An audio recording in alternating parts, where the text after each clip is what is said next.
Hello everybody, welcome back to the ASUS ROG YouTube channel, with ROG definitely taking precedence here. As you see right here on my table, I've got something super special. I have our Rampage IV Extreme. This is pretty much our flagship board under the ASUS and Republic of Gamers line. This board we pretty much broke the mold in. We've been working on it for a very long time, really taking advantage of what Sli Bridge and the X79 chipset has to offer, and pretty much pushing our VRM design as well as our UEFI team to the limits in terms of really bringing you something special. The levels of configuration and parameter definition that are available on this board are more advanced than anything that's ever been put out. So it's pretty insane. So let's go ahead and actually jump into it, take a look at what we have here on the box, and we'll definitely go through our overview and our unboxing. But for you guys that are interested even for more nitty and gritty, make sure to check out our ASUS ROG forums. We'll have some really good stuff there. So first and foremost, let's go ahead and crack this guy open. We can see that there's been a little bit of a box change here. We've gone and moved to, instead of having the vertical flap, we actually have a now horizontal flap that opens out, so keep that in mind. You don't want to rip the actual the flap itself. So you can see here we've got a couple of unique items. First and foremost, we've got the actual OC key, which ties into our on-screen display tweaking functionality. We'll definitely get into this more when we get into the accessories, but OC key is another first in terms of ASUS doing some really cool stuff where you have full real-time hardware level control directly available on your monitor through an actual overlay that's working directly through a hardware level that you can go ahead and do real-time adjustments through your keyboard, whether it's monitoring temperature, whether it's making adjustments to the multiplier, to the fans, voltages, corresponding bus frequencies, all kinds of cool stuff. Pretty much taking the UEFI, putting it directly on your screen real time, where you can transition in and out of a game, an application, or a benchmark, all without leaving that actual application or benchmark. And the OSD monitor ties into the tweaking functionality in terms of being able to see that information as you tweak it, and that's all offered through the OC key. Now, moving over to our Extreme Engine Digi Plus 2, this is really taking the evolution of everything that we've learned over the 6 generations of digital power delivery, which first actually started on the Rampage III Extreme on the X58 platform, and we've continued to push it further. We're taking our advanced digital PWM design that we have that gives power delivery, control, and monitoring functionality for the CPU VRM. We've now extended it to the DRAM to be able to really push things even further, and on top of that, we've taken really the cream of the crop in terms of the key component choices, such as we're using Nichicon GT capacitors, which are flagship capacitors in terms of what they're rated for in terms of operating temperature and performance, as well as specialized MOSFET packages with using NextFET MOSFETs on the board, which are pretty much cutting edge in terms of their efficiency at dissipation for heat, which is critical for the X79 platform at heavy level overclocks, as well as the overall power delivery system, where we have a NextFET package design where we have the high side and low side integrated into one, as well as we have our driver separate to maintain maximum efficiency and power delivery. So some really cool stuff there that we'll touch on when we get to the board. We've got the VGA Hotwire, which is another ASUS exclusive ROG technology, which is giving you some pretty advanced abilities of being able to take modified graphics cards and be able to have full real-time voltage, frequency, monitoring control, real-time within the actual UEFI for that graphics card when you run the leads directly from the card into the actual board, and you'll see what that looks like when we take a look at it. We've got Subzero Sense for our extreme users out there that are interested in the most accurate monitor. You can take a K-probe connection, be able to run that to any point of the board and be able to get accurate low temperature readings as compared to your normal sensor heads, which generally have a limitation at those lower temperatures. And X-Socket is great for users that have a high performance water cooling solution, or have a previous 1366 high performance air cooler that still want to be able to transition that and use that. And while the inherent socket backplate is designed for the new 2011 forms of coolers, you can go ahead and change that backplate and be able to offer that flexibility so that you don't have to waste any money in getting a new cooling solution. So with that, we definitely have some other quick items, like of course the board supports 4-way crossfire, 4-way SLI support. We've got the classic ROG Connect for external connectivity on a USB enabled device like a tablet or a desktop PC or a notebook or a netbook. We've got ROG iDirect, which gives us wireless control connectivity, whether we use it on an Apple device like an iPad or a cell phone, or even Android based devices. We've got voltmeter LED, real-time LEDs on here that give you an assessment at type of the voltages that you're feeding to the system, so you can quickly reference how much you might be running, whether it's safe, whether it's moderate, whether it's aggressive settings. We've got our GPU dim post, a great feature of being able to see electrically the assignment parameters at how you have your GPUs lined up, as well as taking a look at how your actual DIMMs are registered in terms of their frequency and how they're populated. And we've got our exclusive USB BIOS flashback for the easiest way to update the UEFI, with just a USB port, the ROM file, click of a button, and you're good to go. So let's go ahead and enough of this flap here. Let's jump actually into the board and take a look and see what we got going. So we're going to go ahead and pull out our board first, set her up here, and then we're going to go ahead and jump into the actual accessories. So we've got our Rampage IV Extreme here in the classic red and black, which we pretty much have set the trend for. Okay. So let's see what we've got here. We got a whole bunch of bridges. So first we have our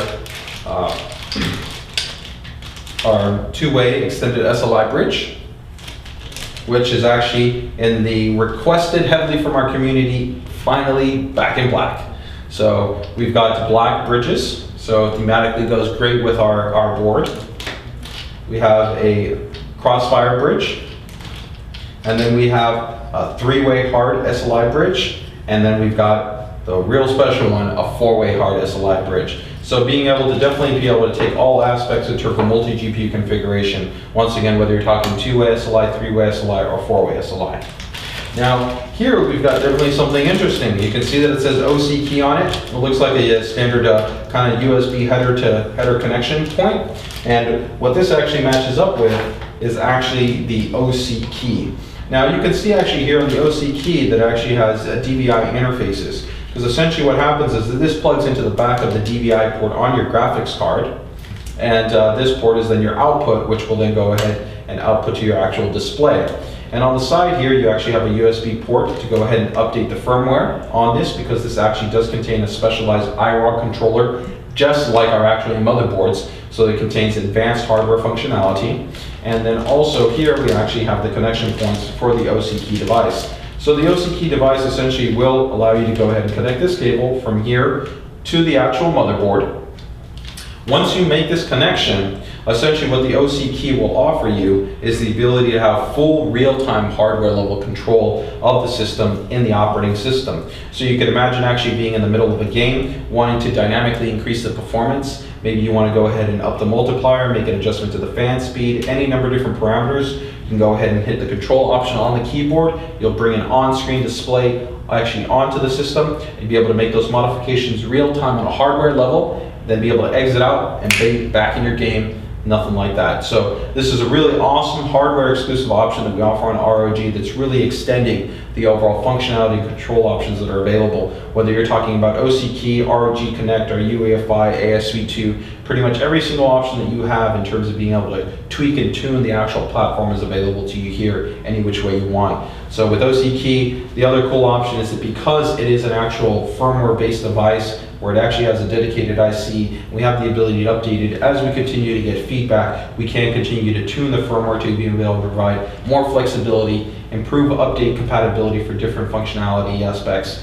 and just be able to continue to improve the product. So moving over, we got our Q Shield like always. And of course it's Q Shield because this actually provides a special technology. Not only is it padded and soft for easier installation, but this also, a protective actually coating here actually helps to eliminate electromagnetic interference. As we have in this area where we have the back I/O and you have your 8 DIMMs, you have a lot of traces, you have an exposed layout that can sometimes be more susceptible to interference, where it can cause potentially instability, reliability issues, especially as you start to push the board or have it be under different environments. So this helps to give you an added level of reliability and improved stability to your system. We've got our ROG Connected Cable, which we'll touch on when we take on the actual back I/O. But this is essentially the cable that would be required to allow you to make a connection to a USB-enabled PCE device, whether it's like a slate or a notebook, a desktop, a netbook, and be able to load up our software to have full real-time live control over your system, whether you're overclocking it, whether you're monitoring it, or whether you're troubleshooting it. You can do a lot of really cool things. Very similar to the OC key in terms of its key functionality. It's just a question of what feels best to you in terms of whether you want to have it direct real-time there on your screen through that overlay that you can initialize, or whether you want a more advanced external setup where you can have all the windows set up for the application for more monitoring and more control. We have our Probit Points, which as we can see on the motherboard, we actually have our Probit Points, and this allows just for easier connection to your multimeter, where you can go ahead and put the actual probe head tips connected to these points to allow for very easy actual multimeter reading, as opposed to having to try to hit the actual small solder points there on the board. We've got our Q connector, where we have the Q connector for the chassis connections, such as power and reset, and we've got the Q connector there for the USB header. We've got our ROG Connect, our ROG X socket. So the X socket is a great option here. This allows you to go ahead and take 1366 base coolers and go ahead and utilize them on the platform. So it's a great flexible option to be able to take those advanced water block designs as well as other options like high performance CPU air coolers and go ahead and utilize them. Although I will make the note that definitely as you start to push the platform, like we have in our system actually behind us where we have a closed loop water cooling system, I do recommend considering closed loop systems like a H60, H80, H100, because those are optimally going to limit any type of heat exhaust output that might centralize in the VRM, allows you to make sure that you're not getting any added heat. You get the clearance you need for 8 DIMM configurations, and then from there you just got to make sure you've got a great chassis. Like here we've got our Corsair Carbide 400 where you can set up optimal airflow. So moving over to the rest of the items here that we have, we've got of course our ROG Connected User Guide and Manual. We have the actual Rampage IV Extreme User Guide and Manual. It contains a lot of really good information. We have some special information on the Subzero Sense connector, which we'll talk about a little bit in the VGA Hotwire. We have our Rampage IV Extreme support disk. Keep in mind that the support disk, outside of offering the standard items like the ROG Connect software, the drivers, AI Suite 2, and a number of other options, actually also includes some great free software. So we have Daemon Tools Pro that's offered on here, the full version. This is great for users that are enthusiasts that want to do disk imaging or mounting, things along those lines, so keep that in mind, as well as the full version of Kaspersky Antivirus. So that's a great addition in terms of the software, independent of your normal utilities and drivers. And lastly, we also have 8 Sli cables. As we can see, we have 8 SATA ports on the board. We've got 4 SATA 6G cables, where we have 4 SATA 6G ports, and then we also have 4 SATA 3G ports. So that overall rounds out the actual accessories that come included with our Rampage IV Extreme. So pretty insane in terms of the number of items that you get here. We're going to go ahead and jump and take a look at the board and see what the board has in terms of a hardware distinction. And we'll go ahead and go into a little bit more detail on some of our special features. So let's go ahead and put this stuff away here and jump to the board. Okay, so here we've got our Rampage IV Extreme, just awesome looking motherboard. And definitely you can see that it really stands out in terms of its overall aesthetic and its red and black color scheme that we have here. So before we jump into anything else, usually the first thing I like to cover is our fan connectivity options. So let's take a look and see what we're doing in terms of fan control options, as well as fan control headers that we have on the ROG board. So starting all the way from the left, we've got 1, we have 2, we have 3, we have 4, we have 5, we have 6, we have 7. And that rounds out the 7 headers that we have in terms of the board. So that gives you an extensive amount. Most of the boards that we offer in terms of our X79 lineup all offer 7 fan headers. Now, some of the really cool things that you can do in regards to that fan control is, as an example, the chassis behind us. When you're talking about spec to spec, one key element is the actual control functionality that you're offering relative to the actual headers. As we can actually see here in our Corsair chassis, we've got one fan, 120 millimeter, another 120 millimeter, both downward firing so that we have great airflow crossing across our actual DRAM modules, as well as the actual VRM to both this heatsink, and the backplane, as well as we have another 120 millimeter in the front, another 120 millimeter in the front, and then the 120 millimeter that serves as an exhaust, as for the actual H60 closed water loop system there. So that's key, because the flexibility that we have available to you is that you can control all these different headers in terms of the UEFI. You have the flexibility as well as offering some of those fan headers controllable within the actual ASUS2 interface. And this is great because you can then go ahead and define the operational rotation parameters for the CPU in terms of target values, so that you can adjust it accordingly, whether you want it to have one temperature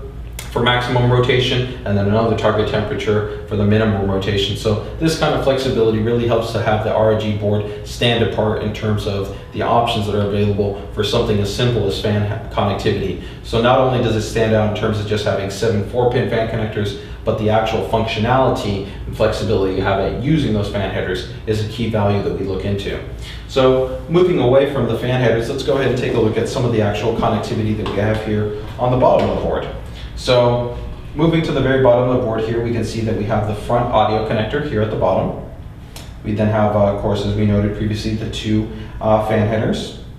We then have here our actual 2 BIOS chips. With the 2 BIOS chips, this is a great solution because this board essentially has the ability to run 2 independent actually UEFI builds. So you can imagine having one build as your test build, or maybe your heavy overclocking build where you're doing testing, tweaking, tuning to the system. And then you've got a dedicated BIOS chip that's running another ROM that's for your 24/7 standard usage, web browsing, gaming, things along those lines. That way you can really have a lot of flexibility at how you set up the system. And it's very easy, and all you have to do to switch between these 2 is you can go ahead and just go to the BIOS switch and flip in between either one of those. There's also the option directly from within the UEFI to switch between either one of these chips. The other great option is that dedicated within each one of these is enough space that we have OC profiles for each one of those ROM chips. So you have the flexibility of even defining more granularity to specific boot parameters that you have for each one of these ROM chips. So outside of having, let's say, this having build 67 and this build having 64, you could have OC profiles specific to each one of those builds stored for each one of those. So a large amount of flexibility you have available to you there. Now, in between these actual 2 fan headers, it's a little bit hard to see, but we actually have a probe point. We have 3 other probe points that are connected actually here on the board, but these optional probe points are great because they give you the flexibility at adding an actual sensor probe that you can go ahead and connect there, and you can run to any part of the chassis or connect to any type of device and then be able to have readings for those actually probe points directly registered to you, not only in ASUS2, but also within the UEFI. So this gives you an extended level of actually monitoring and control that's really nice for an enthusiast level board like this. So keep in mind that you have these optional sensor points sprinkled throughout the board, and all you essentially need to do is get the sensor probes, put them on there, and be good to go. So moving along, after we've got the 2 independent BIOS ROM chips, we then have an additional 2 USB2 ports here. So this would be great in terms of giving you front USB2 connectivity or for like a media card reader. And then over here, we've got the first of our 2 front USB 3 headers. So this is great on this flagship board, where you have the flexibility of having 2 front headers, where you could have one maybe serve a high-speed USB 3 media card reader, and the other one serving as just the front USB 3 connections for your chassis in general. So a lot of flexibility there. And then of course you have your standard front connection options for like power reset, your LEDs and things along those lines. So that rounds out some of the actual basic connectivity that we have here, as well as some of the features that are on the bottom level of the board.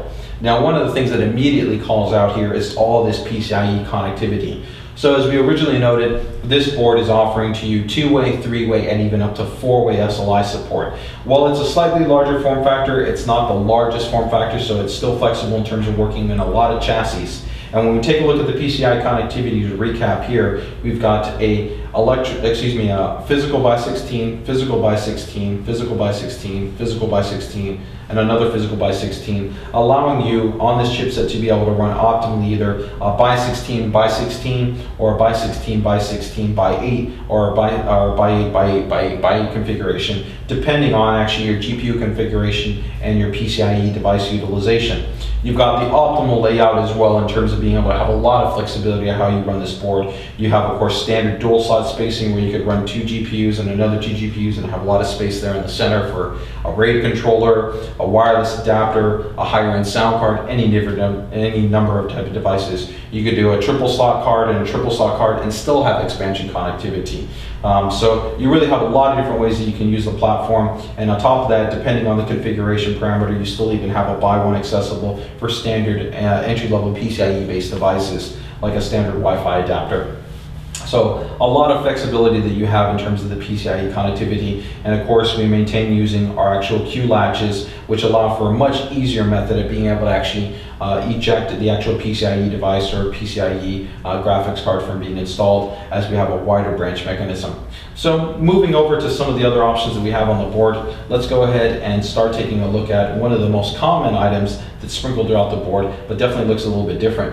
On most of the motherboards historically, you're going to see that our capacitors have looked quite different, but on this board we actually have these black capacitors, and these are Nichicon GT caps. These are their flagship series capacitors, which have a significantly higher temperature tolerance, longer operational lifespan, and overall in all performance metrics are superior than a standard Japanese capacitor. So these really stand out in terms of being a high quality component, just like the rest of the ROG component choices, are really helping to extend the performance and the reliability of our board. In addition, moving along to some of the other components that we have here, let's talk about actually the VRM section that we have on the board. So as we can see, we have a very extensive VRM that's equipped on this board in terms of the heat pipe and heatsink assembly. So we have a heatsink heat block assembly here that goes with an actual heat pipe that goes through this area, transverses, goes to the primary VRM heatsink here. We then have the VRM heat pipe that moves down along, goes into this additional block for added dissipation. We then have another heat pipe that moves through this block that goes down to this area where we have an actual PCH fan. This configuration has really been tuned to be able to provide a higher degree of stability and overclocking potential for the X79 platform.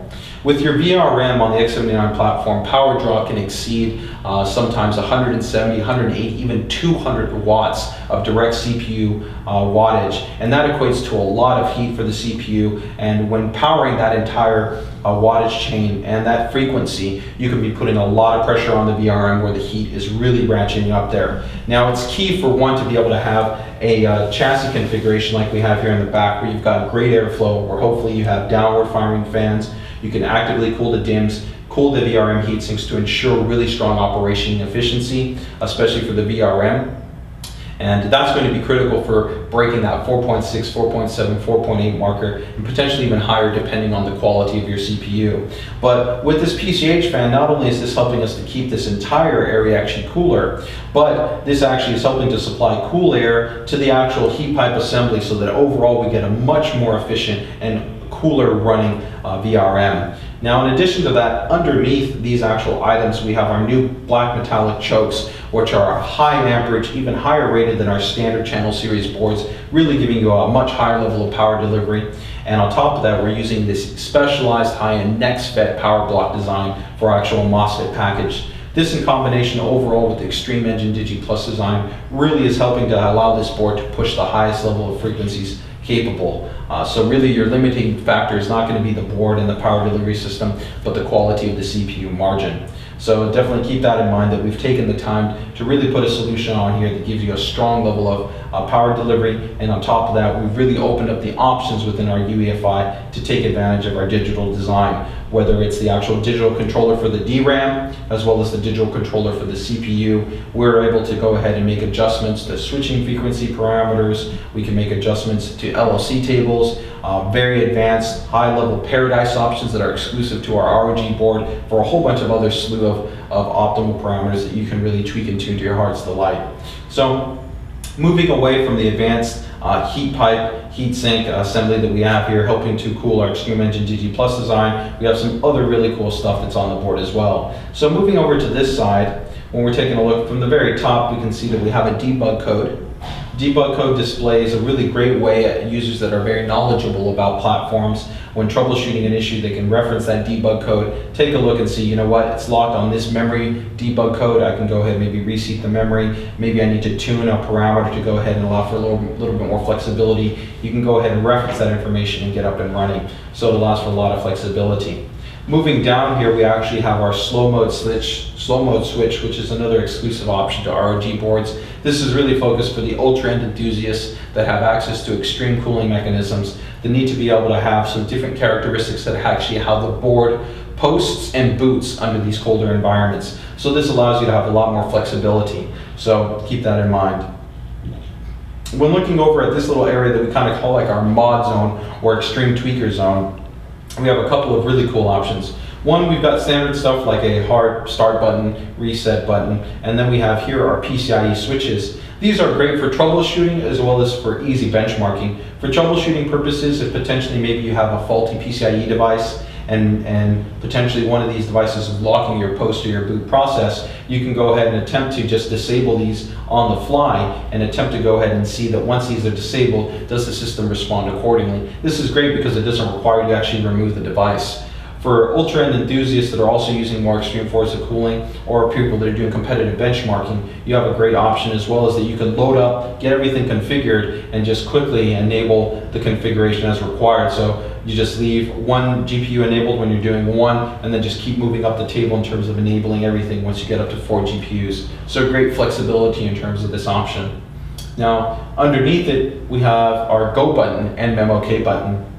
Our Go button is a great way of being able to access an overclocked profile that you can store within the UEFI. After the system started, just press it, it'll load that OC profile. You can boot up with those defined parameters you know work well, and then from there, go ahead and start tweaking and tuning to your board's light, and just go ahead and start ratcheting everything's up, trying to get to the numbers you're looking for.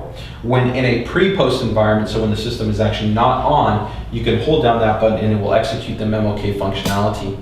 With the MemoK functionality, if you're potentially using mix and match DIMMs, you need the system to post correctly, or maybe you're using different densities, any number of different variables. Even sometimes you have memory kits that are the same quote-unquote part, but they might have different ICs. You can run into compatibility issues. So through the use of the MemoK, it will go ahead and make adjustments to the memory timings and frequencies to attempt to auto-negotiate and get your system successfully posted and booting and running correctly. From there, you can correspondingly either make adjustments to timings, voltages, whatever you need to get everything dialed in the way you need to. So a great option of being able to recover the system when experiencing memory issues. For ultra-end enthusiasts too, while we do offer a clear CMOS button on the board, it's a great option to serve as a semi-clear CMOS, and that you won't lose all your values. Like if you have a RAID configuration, you have specific values defined for your fan controls, all this cool stuff, it'll essentially just reset the frequency parameters without changing the rest of those BIOS settings. So that way you don't necessarily always have to jump to clearing the CMOS.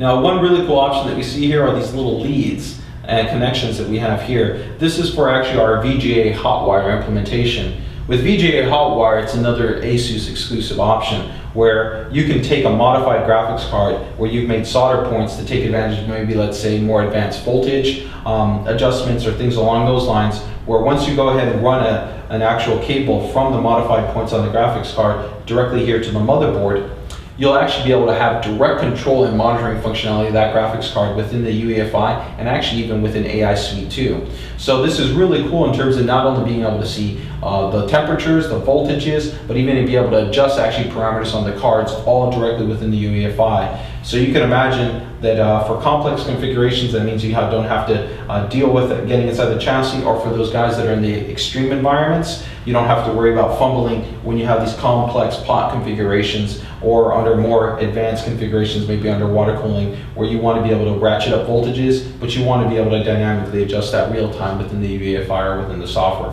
So pretty cool implementation. Moving down here into the rest of the area, of course we have our standard 24 pin, but what we do have here on the side is some really nice diagnostic functionality. So one, we have our standard voltage read points, along with the voltage read points that we have here. We're really giving you an extensive level of monitoring control functionality that you have in terms of taking a look at the voltages and monitoring that, whether you just want to directly run your multimeter or use the Probit connection points to make it easier. Those are all available to you here, and you can really get that advanced level of reading for a lot of those items.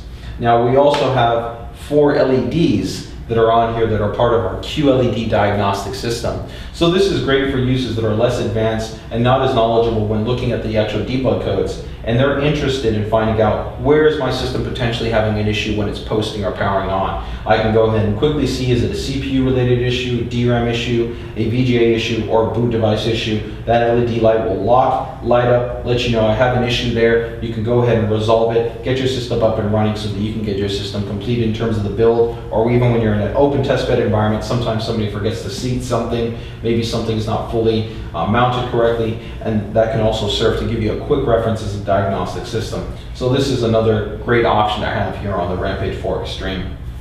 So moving along, we can also see, just like as we noted here on the bottom where we had our optional temp connection probe point, we have another optional temp connection probe point right above this other fan header. So once again, this mirrors that really with this board, you're talking about a really high level of actually monitoring, control flexibility, whether it's things like your fans, your voltages, or really any of the performance aspects that have to do with the motherboard. And especially with the 679 chipset, that's a key area to be concerned with. So with the I/O backplane, you can see that we have a lot of connectivity here. We definitely have some cutting edge items, and we have some items that really speak to the core users that are interested here in terms of users that are interested in high performance, hardcore gamers, and high-end enthusiasts. So we've got our standard USB2 ports here. We've got our combo USB PS2 port. This is great for guys that are still using keyboards and they want the ability to have an unlimited buffer, so for simultaneous key depression, so they don't want to run into issues with that, as well as some of these guys that are doing more extensive high-level overclocking. PS2 sometimes offers a little bit better reliability than the USB connectivity, so that's a great option to have here. When looking at these two options here, we have our clear Cmos, and then we have our ROG Connect button, which also serves as our USB BIOS flashback button. As we discussed on the front flap of the box, we had the USB BIOS flashback. That's this white port right here. Now this white port serves to do a couple of different things. One, it serves as our standard ROG Connect. That means you can go ahead and connect the USB cable that's included and have it on a notebook, a desktop, a slate-based device, and you can go ahead and then load up our ROG Connect software, and all of a sudden you could clear the Cmos. You could restart the system, you could power it down, you could monitor the voltages, the fan speed. If you then want to tune the system, you can adjust the multiplier, you can adjust the strap, the BCLK, the voltage parameters. Really almost the majority of the options that are available to you within the UEFI are all directly available via ROG Connect. So it's an extensive level of control that we offer real time on a hardware level that works with our iROG controller that's built onto the motherboard. So that's really a great option. And keep in mind that some of these buttons, like your clear Cmos, your power button, you generally don't have access to these once you actually have it inside of a chassis. So to be able to quickly let's say, break out a quick notebook and see if your system's not posting, you have full access to a debug code via ROG Connect that you can even read in string format, where the debug code, which we mentioned here, is limited to only reading in a code format. All of a sudden, you could go ahead and connect ROG Connect and see, CPU initialization error, and maybe find out that either you have a faulty CPU or maybe it's not mounted properly, and you could continue to go ahead and troubleshoot it. So a really great flexible option for a number of different types of users. Now, when not used in ROG Connect, you have the normal USB BIOS flashback, which allows you to easily flash the actual BIOS chips, whether it's the first BIOS chip or the second BIOS chip. All you have to do is take your USB flash drive, take the ROM file, put it on this port, hold this button down, and you can easily flash the board. The cool thing about it is no CPU, no memory, no graphics card is required, just your 24-pin standby power and your EPS power connection, that's it. So it's a great flexible option at being able to update the actual UEFI. In addition to that, we have our standard 4 USB ports, because this serves as another USB port when not in either one of those modes of operation. We have a Sata port, 2 more USB2 ports, and then we have a Bluetooth 2.1 plus EDR connection. This is great because it serves as a normal peripheral connection device, so you can have keyboard, mouse, wireless headset, or you can use our BT software and be able to have more advanced control. Once again, being able to start up the system, shut it down, take a look at debug code information, even be able to tune the system or monitor aspects of it. So a lot of really cool functionality we offer within this. Now moving down here, we have some definitely robust USB 3 connections. As we noted, we had 2 additional front USB 3 headers. Here we have 4 USB 3 headers that all feature our USB 3 boost technology. With USB, the bus has a number of different protocols that are supported. You have your original legacy mode of operation, which is referred to as bot operation. This is pretty inefficient at actually being able to utilize a wider pipeline or more bandwidth that you have available to you on USB 2 and USB 3.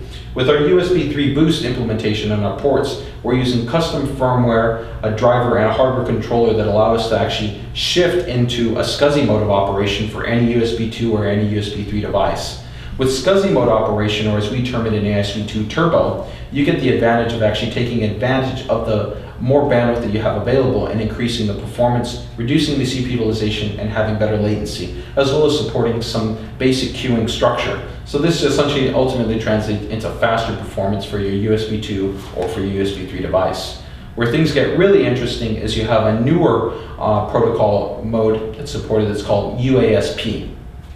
With a USB-enabled USB 3 device, you can attach it to the port, switch it into UASP mode in our ASUS2 application, and significantly extend the performance of that USB 3 device. In some cases, you can get an additional 100 megabytes read performance and 100 megabytes write performance. So it's a very impressive implementation that you have available on all these USB 3 ports with our USB 3 boost technology.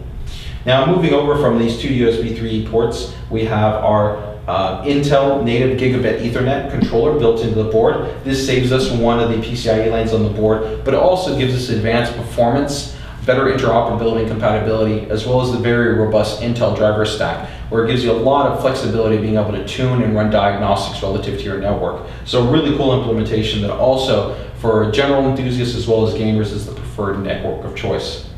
We have two additional USB 3 ports that also support that USB 3 boost that I've discussed. And then we have another eSATA connection. In terms of the audio connectivity, we have an integrated TOSLIC and optical output, and then we have our multi-channel HD audio. And then that's powered by our Realtek audio codec that's on the board. So overall, that gives you an actual overall overview of the actual I/O backplane. And our last item that we want to just touch on here is the actual internal I/O. So here we can see that we actually have something that looks like I/O, but it's actually an additional feature that we haven't covered yet, and that's our actual Subzero Sense connection. Our Subzero Sense connection is actually a K-probe connection point that normally you would actually have to have an external digital thermometer, and you would actually have to connect the K-probe, and that's quite expensive at being able to have accurate low-level temperature monitoring or even the most accurate temperature monitoring. So here you can go ahead and pick up a K-probe connection, run it into the board at different points, whether it's relative to the VRM, a GPU, a CPU, any different aspect, and be able to get more advanced temperature monitoring through the actual Subzero Sense connection point. So that is pretty awesome. In terms of the actual PCH, we can see that we have the standard 6 connection points. So we have 2 SATA 6G connections, 4 SATA 3G connections, and then we have 2 additional SATA 6G connections provided to us from the high performance ASMedia SATA 6G controller. So overall, that gives you just a little bit in terms of giving you a high-level overview on the features and functionality that are offered on the Rampage IV Extreme. You definitely, if you have any questions or comments, hit us up here on the page, leave them there on the YouTube page, or come over and visit us on the ASUS RG forums. We're going to have extensive guides, performance overviews, overclocking articles, a lot more centered around the Rampage IV Extreme. As always, thank you.